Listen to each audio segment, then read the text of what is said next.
St. Mark's Adult Education Hour. This morning, our guest speakers are going to be Deacon Rena Turhan, who is the deacon between here and along with Wade Currington, and I think Melody Herbst will be here later on, and Sarah Nowlin from our outreach efforts. I noticed in today's reading from Jeremiah, a line that I'm familiar with from the time when I belonged over at Basilica. It's called this: "Seek the welfare of the city where I have sent you into exile, and pray to the Lord on its behalf, for in its welfare you will find your welfare."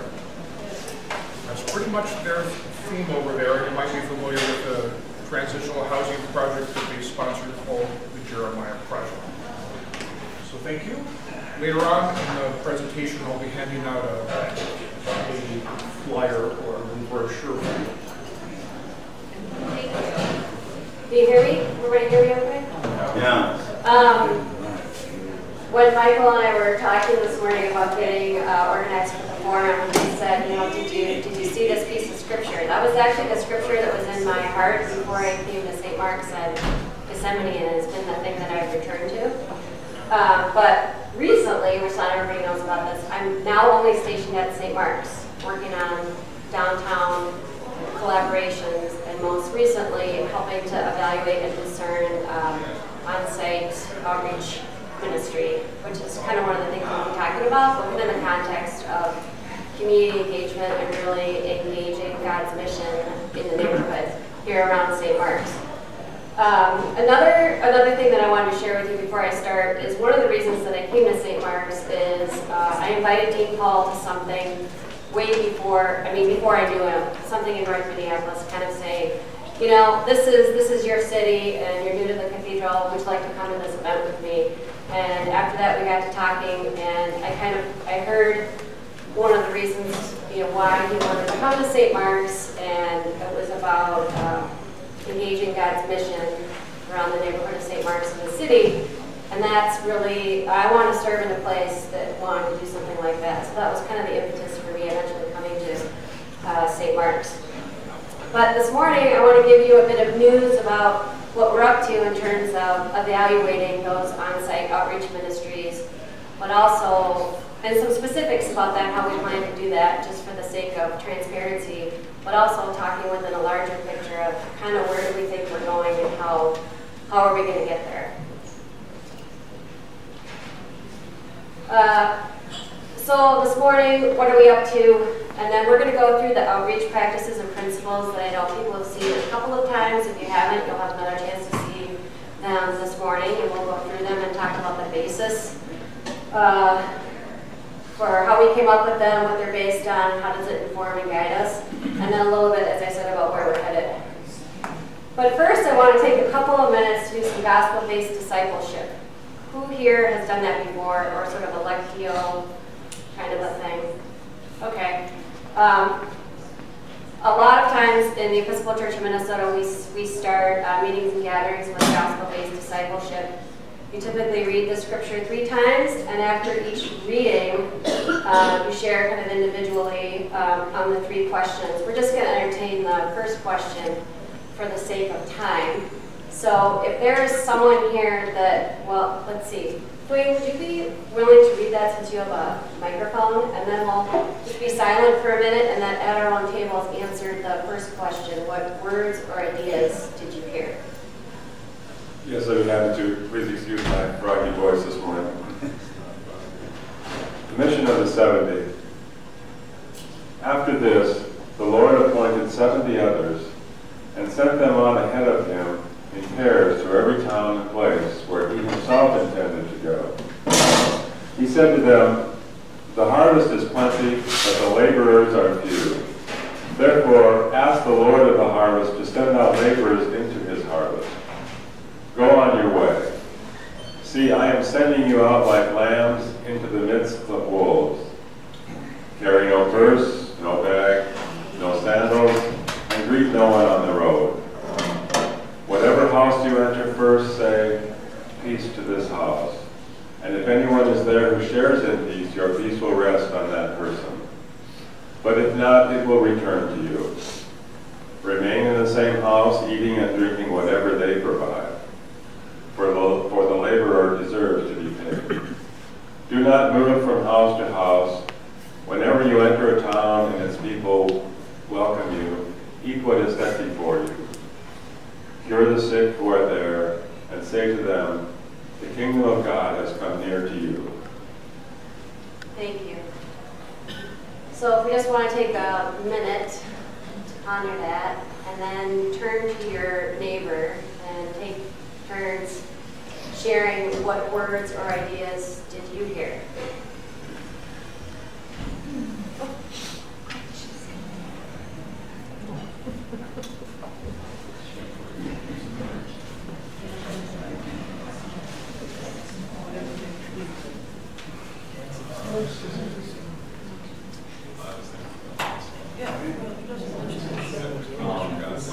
What really catches me every time I read this passage is the whole wonderful idea of the concept of lambs among the wolves. I just love that. I love that imagery.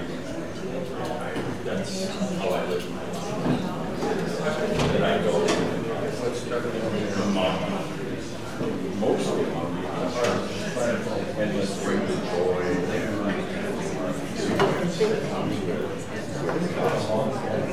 For me, I think it's part about there's 70 others, and then lately for you, because he's putting on it out as myself,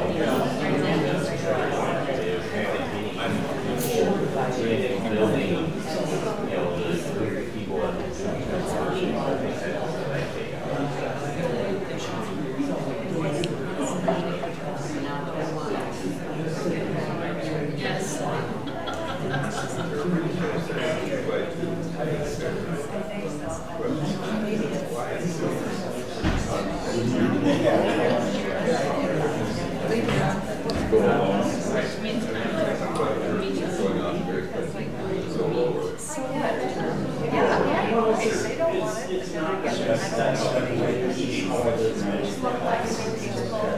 That's where my life is.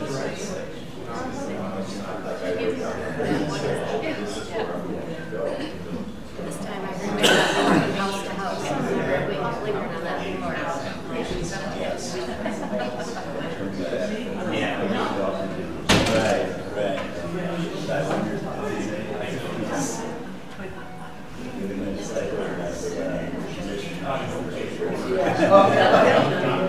How's everybody doing with that?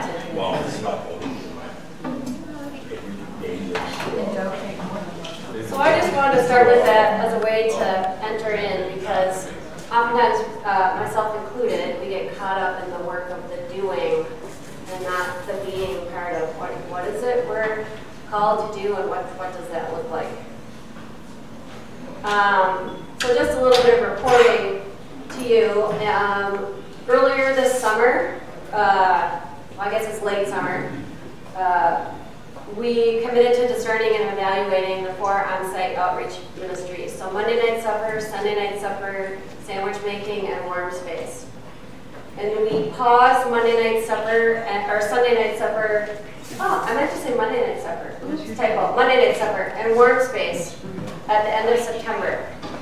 And so the people in charge of those ministries, so that's Gregory McDaniels in charge of Monday night supper, and Sally Cunningham in charge of warm space, listened to the people that they were serving as well as the volunteers. There was thanking and celebrating and sharing of alternative services with the guests and with the volunteers, because of course volunteers were feeling displaced during this period, and so where might they use their gifts or engage their desire to serve others in a similar way.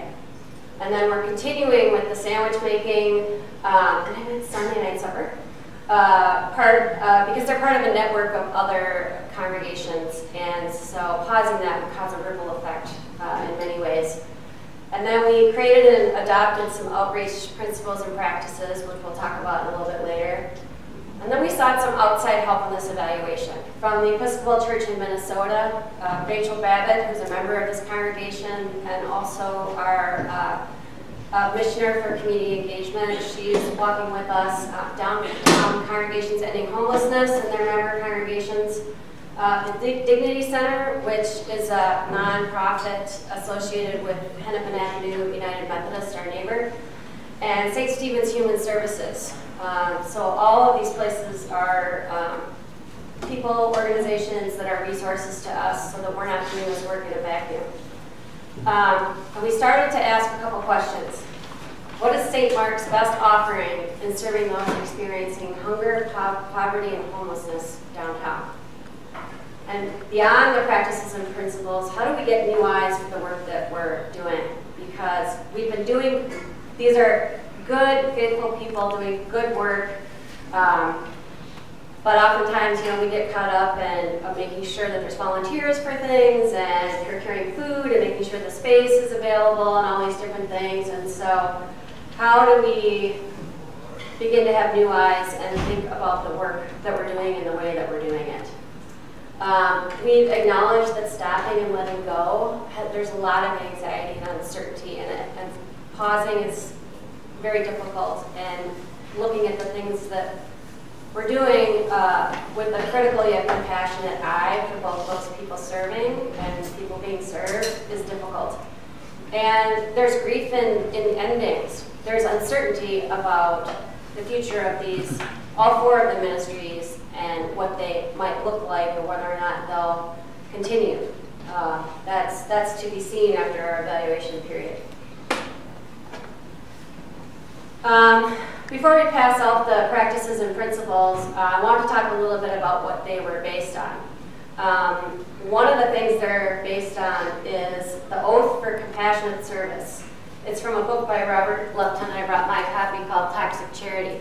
Bishop Pryor gave this book to me 3 or 4 years ago. He gets a book and he hands it out like candy, and he said, "You've got to read this book." And I'm going through it a second time with a different eye after doing this work for a few years. But I think the bookstore has this book if anybody's interested. Of course, there's our baptismal covenant, and we'll talk about that. And the 5 marks of mission, which we're talking about during the time of our stewardship campaign. And since I've been at St. Mark's, it's a continual thing we come back to as kind of a framework for the work we're given to do. And of course, there's the gospel, right? We just read this morning when we were doing our gospel-based discipleship, what did Jesus do? Where and how did he do it? And who is he in relationship with? He was out there at the margins with people, meeting people where they were, accepting people for who they were.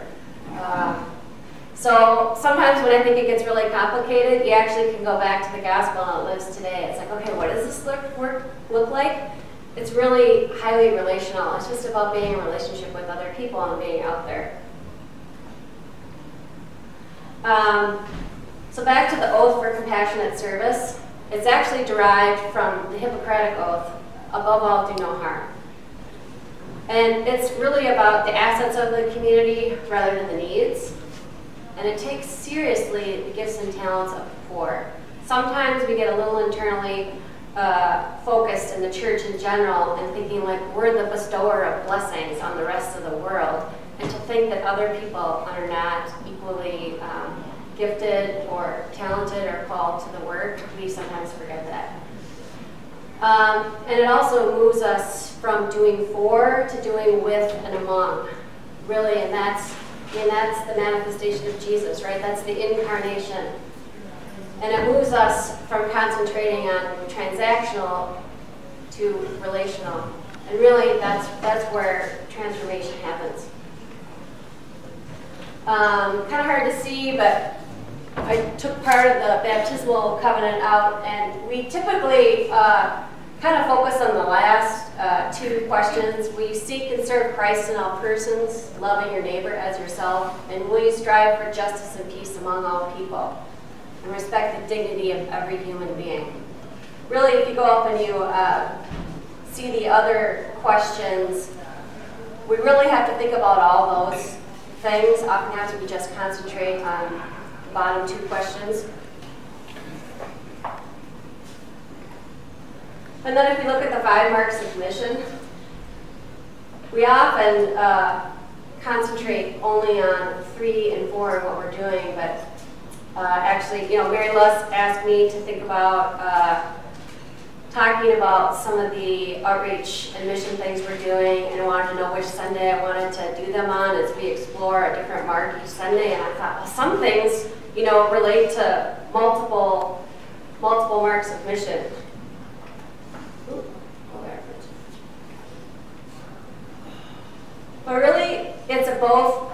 It's a both and, not an either or. It's good to respond to human need through loving service, but we also have to be thinking about how do we transform unjust structures in our society. You know, why are people continuing to show up to eat? Why are they hungry? What is it that's happening that creates hunger? And if the work we're doing is relational, we will know those things and be able to better advocate. So this is the handout. These are the outreach practices and principles that we adopted in early September. And the front side is the first part, which is from Toxic Charity, the Oath for Compassionate Service.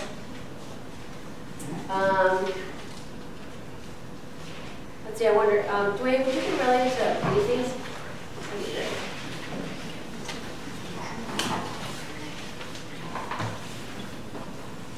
All right, from the first page then on the core principles and practices, the Oath for Compassionate Service, number 1, never do for the poor what they have or could have the capacity to do for themselves.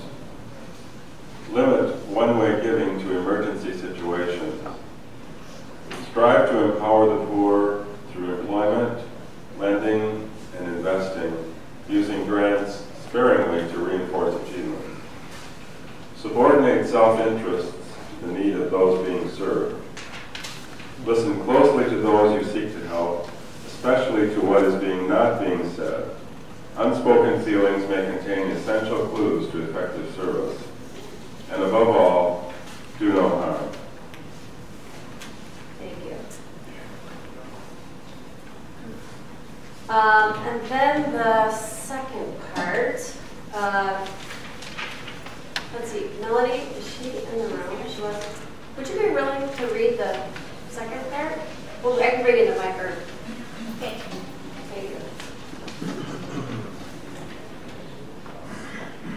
Thank you. We believe in practice because we believe we can make a greater positive impact when we work together. Number 1, St. Martin's will admit that direct service ministry is not our primary task nor our core competency, but that there are other partner organizations for whom it is. St. Martin's will seek first to partner with these other direct service ministries, actively supporting them with our time, talent, and treasure. St. Martin's will not duplicate services provided elsewhere in the downtown core unless consulted and supported to do so by other downtown ministry partners. St. Martin's will only provide direct service ministries in partnership with other downtown ministry partners and as part of a larger continuum of care. St. Martin's will only launch and or maintain direct service ministries that are vital and sustainable, including clear vision and mission, committed and capable leadership, and regular recruitment and incorporation of new and ongoing volunteer support. St. Martin's will annually review all direct service ministries in light of the preceding 5 practices and will celebrate and lay to rest those that no longer meet our standards for partnership, for vitality, and for sustainability. Thank you.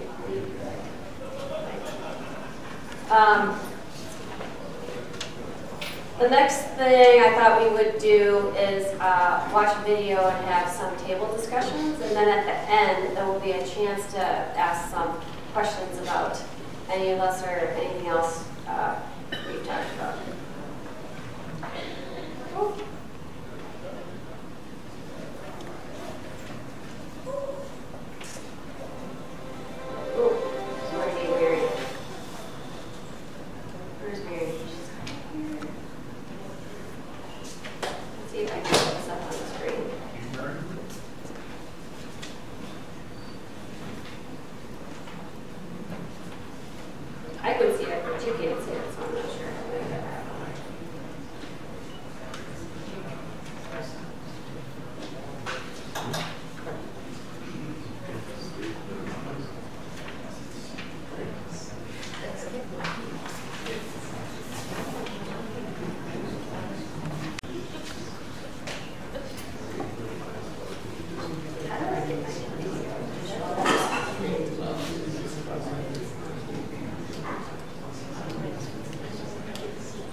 It works.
So what I thought we'd do now is entertain some questions at our tables, reflection questions after what we just saw.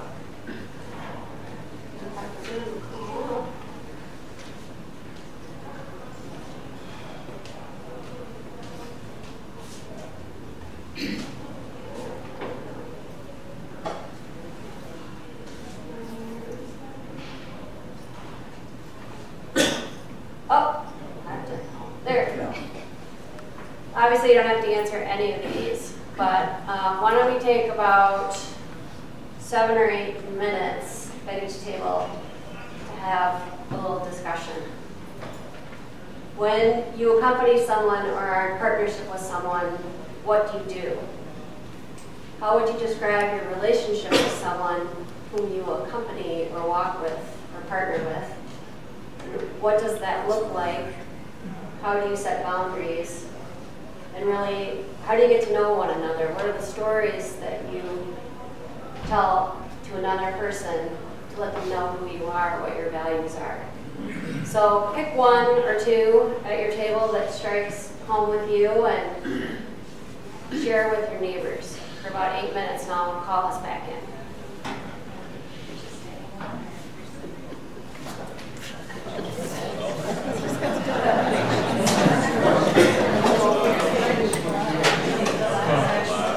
Butter bread, so what was the video? The video of anything about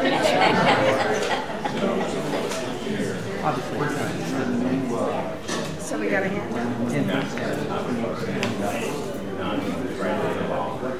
a change in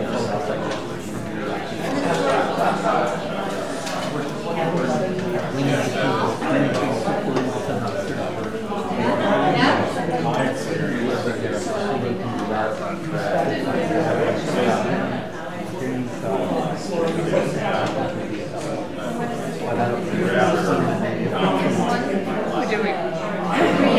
I was working on Monday night soccer, and I've been doing that for 30 years.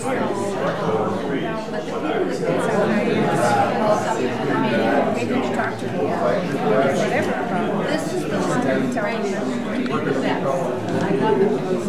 I don't understand.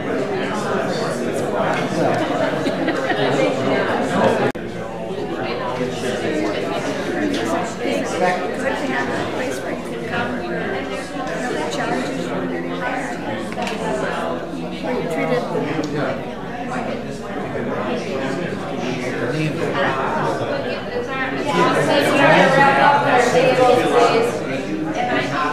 Especially because they feel that they can come together and we'll share where we conclude.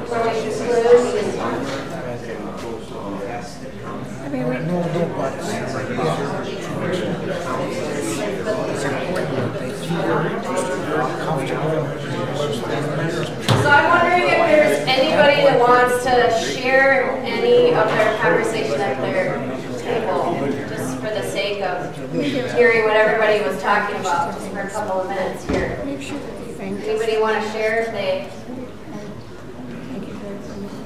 had any thoughts, revelations, new understandings? Dwayne's coming back there with the microphone.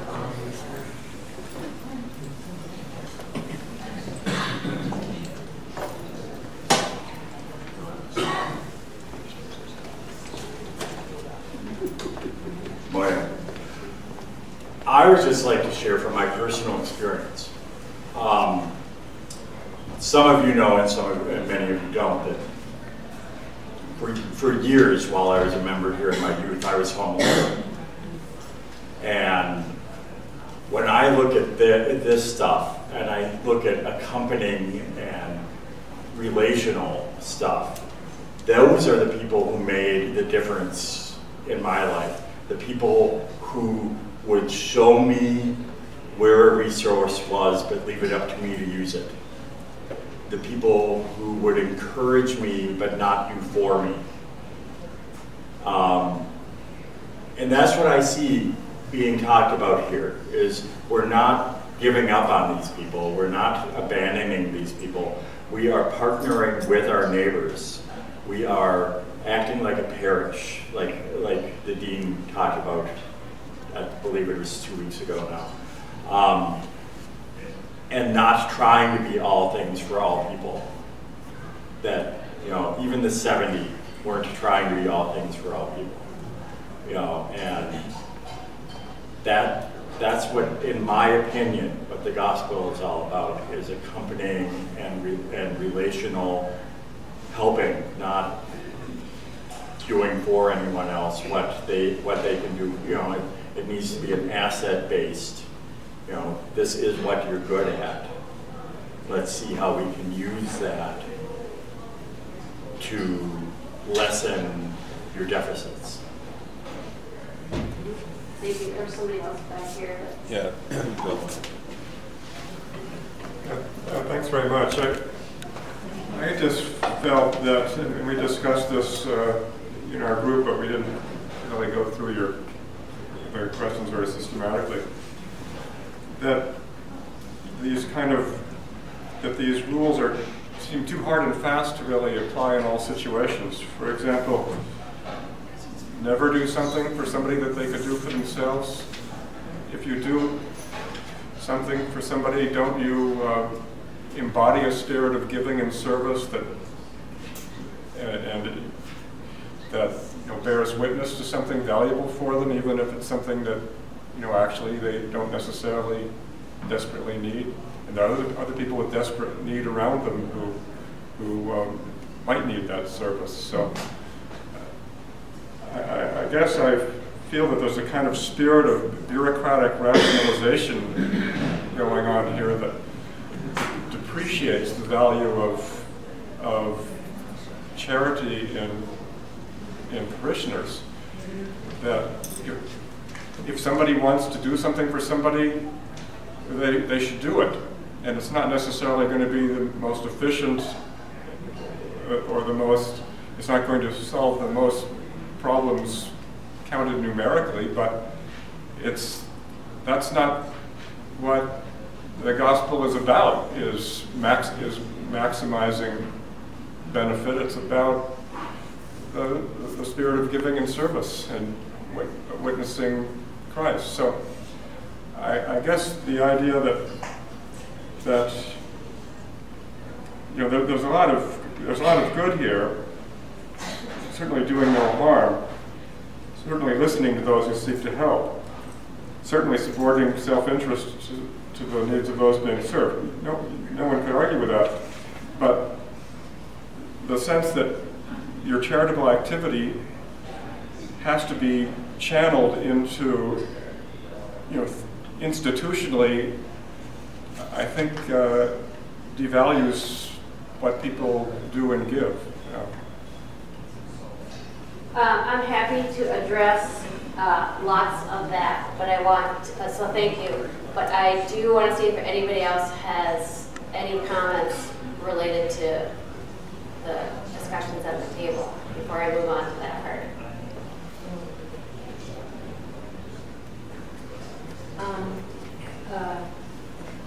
I would have to say, these core principles and practices for outreach ministries, these do not represent what I, as a person who works in the outreach ministries, would believe. And in particular, I am offended by number one, the never do for the poor. We are treating them as the poor as a special category. If this said instead, never do for us a fellow St. Markin what they could have done for themselves, I think we would think of that as being rather mean-spirited. And the language here, I think, is very alienating to me. That we would never do anything for anyone unless it's an emergency. I think, again, would we apply that language to the people who are here today or the people who will be upstairs at 10:30? I think it should be our goal to include the people of few resources and to treat them no differently than we would treat this person here. That's what I have to say. Here's what I can say about all of that. First of all, it's to be taken holistically. Second of all, I would say that the gospel isn't about charity, it's about justice. There's lots of people that are about charity, but we as Christians are about justice and mercy and peacemaking. There's nothing wrong with feeding people, but is it within a continuum of care? And are we doing it because it makes us feel good? Those are the questions that we need to ask ourselves. Also, by the way, in stopping any of the things that we're doing to evaluate them, there's many other places people can go to get the same thing downtown. So when we look at different things that are happening in our ministries, like are there security issues or is there a volunteer capacity problem, then we start asking the questions, are we the right people to do this work? Might we partner with someone else who's doing it within a continuum of care? People need food, they need clothing, they need shelter. Are we the best people to do that? That's what we're trying to figure out. And then is it within a continuum of care? And you know, parenting is not like a good example because you're not equals or peers in the case of like two human beings. But I do know in the case of my own parenting of young adults, I love to do lots of things for my kids, but I restrain myself sometimes because I have to get them to latch on to a different way of being or connect them with the tools that they need so they feel empowered to be in control of themselves. I also think if we're thinking about feeding people or any other thing, talking about the table questions, why can we not involve that population in the planning and execution of what we're doing? So that it's just simply not, you know, St. Martin's being the bestower of all blessings. So we're just trying to open it up to different ways of thinking and to get some new eyes. Yes. Would you like the microphone way behind you? No, I have a very loud voice. Okay. You know, one thing that occurs to me is that at our table, I think you heard some mild pushback there, and at this table we have some pushback here, and I'll focus on the discussion table point, but I'll turn it around a little bit. And I mean this to be constructive, not constructive. What seems to me, if we're talking about accompanying people and being in partnership with them, the best way to effectuate and institutionalize ideas like the ones you've put on this piece of paper is to take the position that you're in partnership with us and you're accompanying us rather than telling us. And that this might be the object of negotiation and discussion rather than something that is decided upon. So, and you're saying us is? The congregation. Oh, I see what you're saying. Well, what I can say about that is with Dwayne and Melody as the Outreach Commission chairs, and they are our connection to council, as well as Sarah Nowlin as the junior warden. That's our connection to the body of St. Mark's. But like anything we do here at St. Mark's, we don't take congregational votes. We empower people to do something, and we work on those things, and then we get feedback. So as to what you're saying, I don't think it would be necessarily something that would be, you know, broadly discussed. I'm not saying that those outreach practices and principles aren't going to get adjusted over time as we practice. Of course we will. And also, if we're in relationship with others in some sort of serving ministry, we would be establishing some norms and practices with those people. So, and that would come out of relationship. That's what I can say about that for now.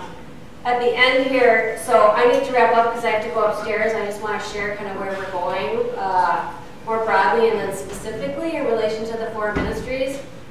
And then, in case I forget, I will give you my contact information if you want to follow up with me directly. And then Dwayne and Melody can also take some more questions and you can follow up with them. But my email address is renat@ourcathedral.org, and I'm on the webpage. So where are we going from here? We're trying to reimagine and rethink and reinvigorate our outreach and community engagement. And as we said before, focusing on assets rather than needs, and really focusing on thinking about collective impact. You know, an example of that would be at MCTC, where we hand out sandwiches. We have a relationship with students through that, as well as the Student Resource Center, and also we have established the Lionheart Scholarship Fund. So thinking about like where are areas in the neighborhood or through our relationships we can have a collective impact. base the work in relationships and partnerships. And then the next step really is to equip and empower the congregation to participate, to engage. And all the while fostering an environment of holy listening and ongoing discernment of what's going on in the neighborhood. That's not just something that happens once, it's ongoing. Continue to use outside resources so we're not doing it in a vacuum.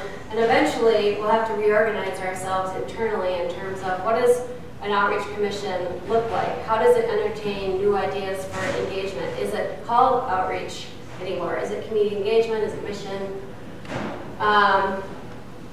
And then incorporating not only prayer but action and reflection into these ministries so that people aren't just going out and serving, but we're reflecting on the work, we're reflecting with those that we're doing the work with. And then in this recommitment to service, expand in advocacy and justice making. So besides just not seeing service separate from a continuum of care, by being in relationship with people that we are serving or serving with, what are we learning about things that they're facing in their lives that are obstacles, systems in our society. And then it's about prayer, study, and action, so we can't just do action in isolation. Specifically, this week, Dwayne and I are attending an event up at the Dignity Center from 11 to 3 where we're talking to other congregations and also learning about how the Dignity Center can be a resource to us in learning about poverty and homelessness downtown. And then within October, in preparation for an October 29th planning retreat of the ministry stakeholders and leaders of the 4 on-site ministry teams, that's a resource gathering period from the entities I mentioned before, the Episcopal Church in Minnesota, Downtown Congregations Ending Homelessness.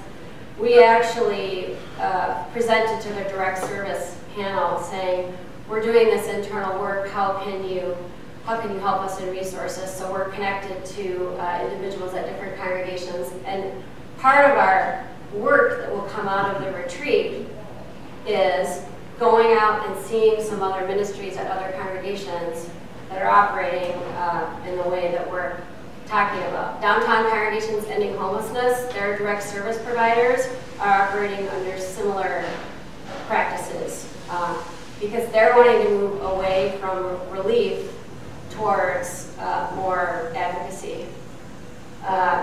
So at the end of October, we're having this planning retreat where we will figure out exactly how are we going to evaluate and discern in preparation for getting ready for the next budget cycle. And so at the end, there'll be recommendations in December as to how to proceed with these 4 ministries. There's some ongoing parallel work that we started dubbed Emerging Community Conversations. And I'll just name a couple. Like, there's people in conversation with the Northside Achievement Zone. I mentioned MCTC. What else is in there? Citizens, the Loring Park Citizens Board. There's people talking to them about what's going on in the neighborhood.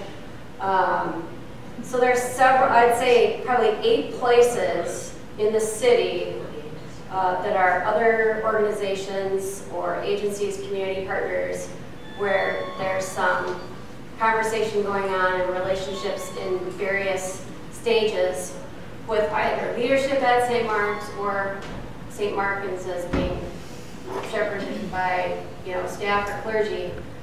And so you'll get to see, hear the names of those organizations and who has kind of stepped forward as the champions in the work. Some people were looking for St. Mark's champions in that work.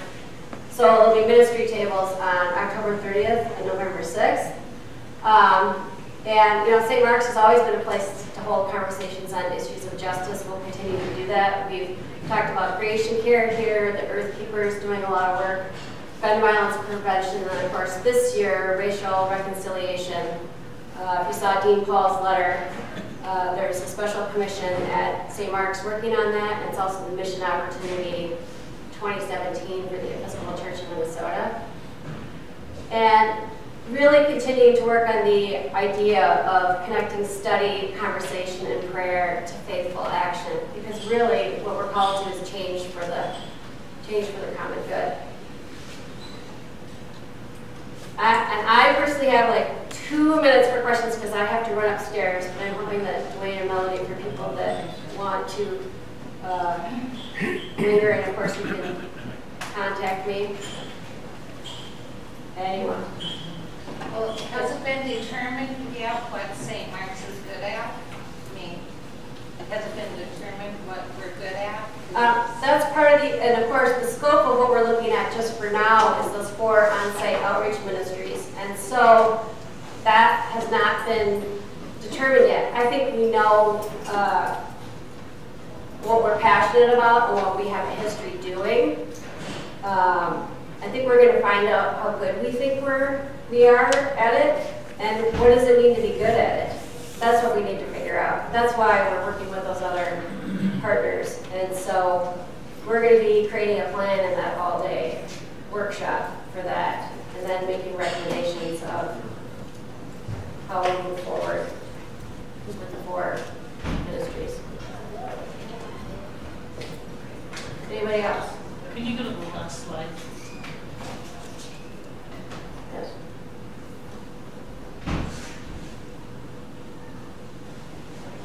If we want to be involved in any of these continued conversations, how do we do that?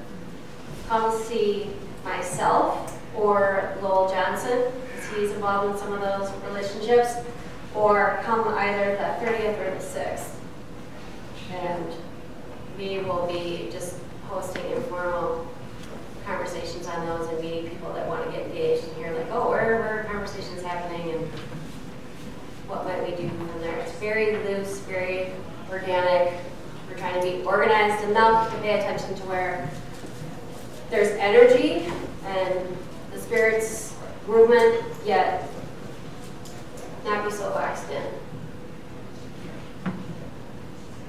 Anybody else?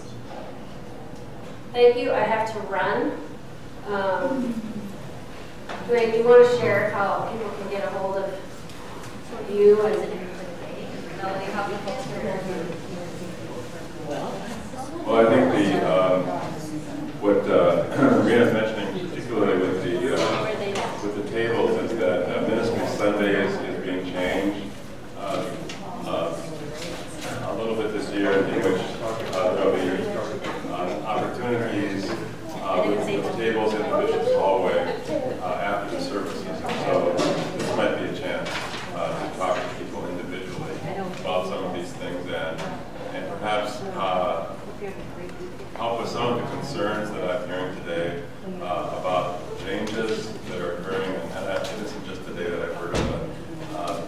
Some people are concerned about this. And so I think expressing these and having a conversation about it, I think will be helpful to help us move on. But is there any other specific questions?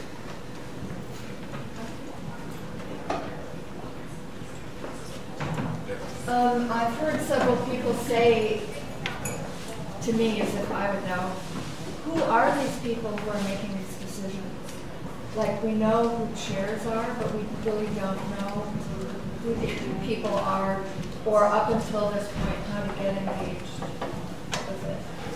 I mean, if there's information out there, I don't know if it's being communicated. Well, I think the dean has provided an overall philosophy about outreach and how he sees outreach and how he feels that he was called to come here with regard to outreach. So I guess it starts there. And then Rena is really the ground person who's doing the work and who's providing some of the format. And then Melody and I are representing the council, are also then trying to provide input from the parish, as well But are there other people? Well, the other people are the stakeholders, particularly from the direct service ministries. For Arlene from the Sunday night supper, and then from Gregory from the Monday night supper,